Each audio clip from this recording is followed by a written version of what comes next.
महिला नींद से जागती है तो पाती है कि उसकी जांघ पर काले फफूंद जैसे उभरे हुए मशरूम उगाए हैं। दर्द सहकर वो उन्हें खींचकर निकाल देती है, लेकिन ये डरावना सिलसिला रोज जारी रहता है। दिन में उसकी बाहों पर चाय ट्री मशरूम उगाते हैं और रात को चेहरे पर गोल्डन नीडल मशरूम।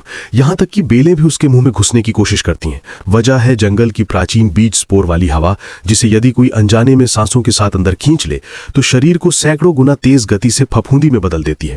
जंगल में एक पेड़ की जड़ तक एक इंसान की देह में मिलने लगी है, जिसकी आत्मा और नसें तक पेड़ की शाखाओं में बदल चुकी हैं। यही बीज स्पोर का अंतिम परिणाम है। इंसान धीरे धीरे फफूंदी से बने राक्षसों में तब्दील हो जाते हैं। इसी खतरनाक जंगल में एक टीम शोध के लिए पहुंचती है। ड्रोन्स का इस्तेमाल करते समय एक सदस्य डीबी जंगल में फंस जाती है और एक जाल में पैर छिदवा बैठती है। मदद मांगने की कोशिश में उसका कम्युनिकेशन डिवाइस पानी में गिरकर खराब हो जाता है। उसे भ्रम की हालत में एक छोटी लड़की दिखाई देती है और वह जोर से खांसते हुए एक बीज जैसी चीज उगल देती है। तभी दो आदिवासी, एक पिता और उसका 18 वर्षीय बेटा, उसे बचाते हैं।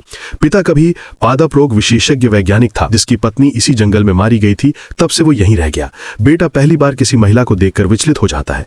इसी बीच टीम का दूसरा सदस्य लाउ ब्लैक एक फफूंद राक्षस का शिकार होकर पेड़ से जुड़कर मर जाता है। डीबी धीरे धीरे संक्रमित होती जाती है और उसके शरीर पर काले फफूंद बढ़ते रहते हैं। आदिवासी पिता पुत्र उसे जंगल के नियम समझाते हैं कि यहाँ का प्राचीन फंगस मनुष्यों को संक्रमण देकर अपनी कॉलोनी बढ़ाता है और वे दोनों विशेष प्राकृतिक एंटी स्पोर खाकर जीवित रहते हैं, जो एक विशाल पवित्र वृक्ष के द्वारा दिया जाता है।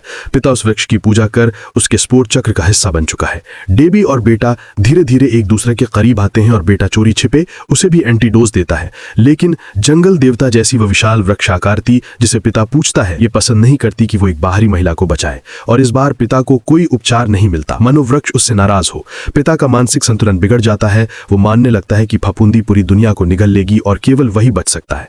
जब डीबी और बेटा भागने की कोशिश करते हैं, वो उन्हें रोकता है और बेटे को बलि देने के लिए वृक्ष के सामने ले आता है ताकि उसे स्वर्ग का मार्ग मिले। लड़ाई छिड़ जाती है। फफूंद राक्षस भी हमला कर देता है। बेटे के हाथों पिता की मौत हो जाती है और वह स्वयं शिकार बनकर वृक्ष द्वारा त्याग दिया जाता है। डेबी की हालत बिगड़ती जाती है। अब दवा काम नहीं करती और उसका शरीर तेजी से फफूंदी में बदल जाता है। अंत में वो दर्द सह न पाने के कारण खुद को मार लेती है। बेटा अकेला जंगल से बाहर निकलकर शहर पहुंच जाता है। जब वो अपना पहला बर्गर खाता है तो उसके गिरते टुकड़ों पर पल भर में फफूंदी उगाती है। इसका मतलब था कि वो खुद भी अनजाने में बीज स्पोर लेकर आया है और अब ये प्राचीन फफूंद वायरस पूरे मानव समाज में फैलने वाला है। ऐसी ही और रोमांचक मूवीज देखने के लिए हमारे चैनल को सब्सक्राइब करें।